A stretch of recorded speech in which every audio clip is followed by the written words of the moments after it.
안녕하세요. 지한이 아빠입니다.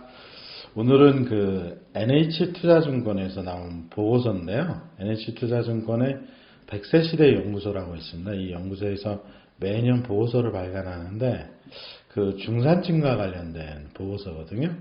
우리나라의 중산층 기준은 월 소득 기준으로 686만 원이다. 사실 686만 원이면 월 1000만 원 정도 소득이 돼야 686만 원이라고 받을 수 있지 않는가 싶고요. 실제 우리가 판단하는 중산층의 절반이 자기는 하위층이라고 생각하고 있다고 합니다. 이 보고서를 한번 보도록 하고요. 이 보고서의 내용은 농협경제연구소, 즉 NH투자증권 연구소에서 발간한 보고서입니다. 실제 이제 2022년 2월 달에 30대에서 50대에 약 1100명을 대상으로 이 설문조사를 했고요. 그 설문조사의 내용을 한번 살펴보도록 하겠습니다. 한국형 중산층은 어떤 조건이냐? 첫 번째로 소득은 686만원 월, 소비는 427만원. 그러니까 저금은 약 한 200만원 정도 한다는 얘기네요. 순자산은 9.4억, 그러니까 대출 다 빼고 실제 자산은 9억 4천만원이고요. 부동산은 수도권의 중형 아파트에서 8.4억 원, 그리고 4인 가구다. 그래서 한국형 중산층은 중간 정도의 기본적인 삶을 넘어 안정적이고 여유로운 삶의 수준이 요구되며 부동산이 가장 중요한 부분을 차지한다. 그러니까 실제 우리가 생각하는 중산층의 조건과 실제 조사를 한 중산층의 차이가 나는데 그 차이는 소득은 상위 24%에 해당되고 그 다음에 순자산 9억이라는 숫자는 상위 11%가 돼야지만 가질 수 있는 숫자라고 하는 거죠. 즉 나의 소속 집단과 중고 집단이 좀 다르다는 얘기죠. 실제 중산층보다 굉장히 높은 수준의 요구를 하고 있다라는 거고요. 부동산은 한 8억 정도의 부동산인데 이 부동산의 경우에는 수도권의 중형 아파트 정도 수준이다라는 얘기입니다. 이 동영상을 들으시는 독자 여러분은 어떻게 생각하시는지 모르겠습니다. 상세한 내용 하나씩 볼까요?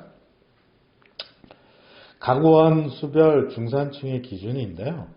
4인 가구 기준으로 평가를 한 중산층은 약 512만 원이라고 합니다. 그러니까 512만 원인데 우리가 생각하는 중산층은 600만 원이라는 거죠. 거의 700만 원이 가깝거든요. 한 200만 원 정도 차이가 나죠. 그러니까 나는 중산층이지만 실제로는 이 자기들이 생각하는 중산층의 기준은 조금 더 높다라는 생각을 가져볼 수 있고요. 순자산은 상위 11%가 돼야 된다. 순자산 9억 4천만 원은 우리나라 가구 순자산 상위 10.6%의 수준이다. 즉 우리나라의 중산층은 소득뿐만 아니라 순자산을 계층으로 나눈 주요한 요인으로 생각하고 있다. 사실 저도 그렇게 생각하고 있을 것 같은데요. 전체 가구의 상위 10%, 그러니까 상위 10%가 약 9억 6천만 원 정도의 순자산을 갖고 있는데 10%에 해당되는 9억 원 정도의 돈을 가지고 있어야 중산층이라고 생각한다는 거죠. 상위 20%의 순자산은 약 6억 3천만 원 정도 됩니다. 좀 높게 보고 있는 거죠. 그래서 여유 자금이 생긴다면 어디에 투자를 하겠는가 할 때 주식 및 금융상품에 투자하겠다는 비율이 28.3% 정도 되고요. 부채를 갖겠다가 한 25%, 저축을 하겠다가 19%. 굉장히 다양하죠. 그렇죠? 고루고루 분포가 되어 있고요. 노후 준비는 어떻게 하고 있느냐. 중산층의 절반 이상이 현재 노후 준비를 하고 있다고 해요. 약 60% 정도가 노후 준비를 하고 있는데 연금은 어떻게 가입하고 있냐. 3층 연금이라고 하죠. 공적연금, 우리가 말하는 국민연금, 그 다음에 회사를 다니면서 얻는 퇴직연금, 개인연금. 이 세 가지를 다 하고 있는 사람은 약 21.8%. 생각보다 많지 않은 것 같아요. 그 다음에 공적연금, 즉 국민연금에 가입하고 계시는 비율은 66%, 퇴직연금은 56%, 개인연금은 한 50% 정도 되거든요. 이 세 개를 다 해야 될 것 같은데 3개를 다 하는 비율은 21.8%밖에 되지 않는다. 생각보다 좀 굉장히 적죠. 노후 준비의 주된 방법은 뭘로 하느냐? 예금 적금을 선택한 비율이 25%거든요. 예금 적금으로 하겠다. 근데 이제 좀 특이한 거는 작년 2020년도에는 주식 및 펀드에 대한 금융투자 비율이 88.7%였는데 18.8%로 많이 늘었어요. 부동산도 마찬가지로 늘었고요. 즉, 지금은 주식이 많이 떨어졌지만 작년만 해도 주식이 화랑이었으니까 주식이나 펀드로 하겠다는 비율도 상당히 높아진 거죠. 그 다음에 희망 노후생활비는 얼마나 되느냐. 부부 2인 기준으로는 월 274만 원이다. 그래서 최소는 215만 원이었고 적정은 303만 원이다 라고 하는데요. 274만 원이 전체 평균이고 대학교를 졸업하신 분들은 276만 원, 그 다음에 대학원을 졸업하신 분들은 295만 원이라고 조사가 됐어요. 상위 중산층의 경우는 307만 원. 근데 이게 300만 원 정도로 하면 1년 기준으로 하면 거의 한 4천만 원 정도 된다는 거거든요. 사실 이 정도로 노후 준비를 하기가 쉽지 않을 것 같다는 생각이 들거든요. 어쨌든 적정한 노후 생활비는 약 270만 원 정도로 조사가 됐습니다. 필요한 노후의 자산은 어느 정도 되느냐. 우리나라가 기대수명이 한 84세 정도 된다고 하나 봐요. 그래서 기대수명 기준으로는 약 중산층의 서베이로는 5억 5천만 원 정도 된다고 합니다. 이게 생각보다 상당히 높은 금액이 아닌가 싶고요. 사실 저도 자산을 얼마 갖고 있지는 못합니다만 퇴직하면서 퇴직 시점에 노후 자산을 5억 5천만 원 정도. 이거는 이제 자기 부동산 자산 이거 빼고 순수한 자산을 의미하거든요.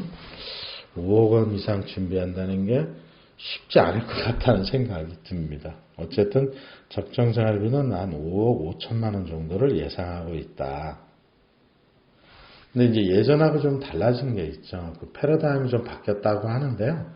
옛날에는 이제 나이가 들면서 결혼자금 준비하고 결혼해서 주택자금 준비하고 자녀 나서 자녀 자금에 투자하고 남은 걸 이제 노후 준비 자금으로 했다고 하는데 요즘에 이 4개를 동시에 같이 하는 병렬적 동시저축 방법을 쓴다고 합니다. 나쁘지 않을 것 같고요. 이렇게 해야 아무래도 노후 준비 자금을 많이 준비할 수 있겠죠. 그래서 이런 방향은 상당히 좋은 것 같다라는 생각을 좀 가져봅니다.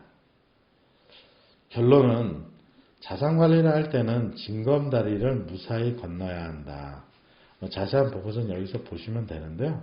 어쨌든 주택자금이나 연금이나 이런 걸 준비해야 되는데 시골 시냇가를 건너야 할 경우가 있다는 거죠. 그럴 때 징검다리가 비슷한 크기로 적당한 간격으로 있을 수도 있고 울퉁불퉁 있을 수도 있는데 건너기가 쉽지 않을 수도 있다.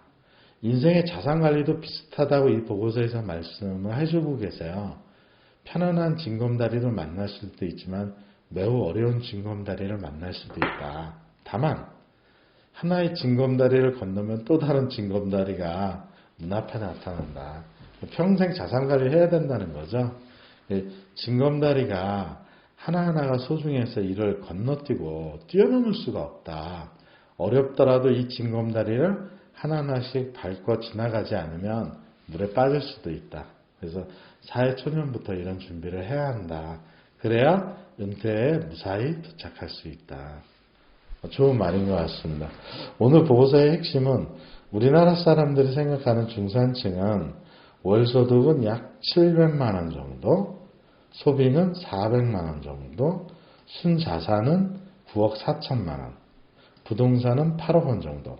그러니까 부동산을 빼면 현금이나 예금이나 어쨌든 금융자산은 한 1억 원 정도를 보유한다고 하는 것이죠. 그 다음에 4인 가구다.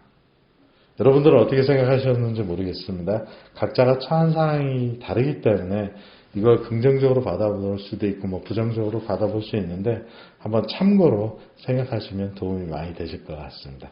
자, 오늘은 여기까지 하겠습니다. 감사합니다.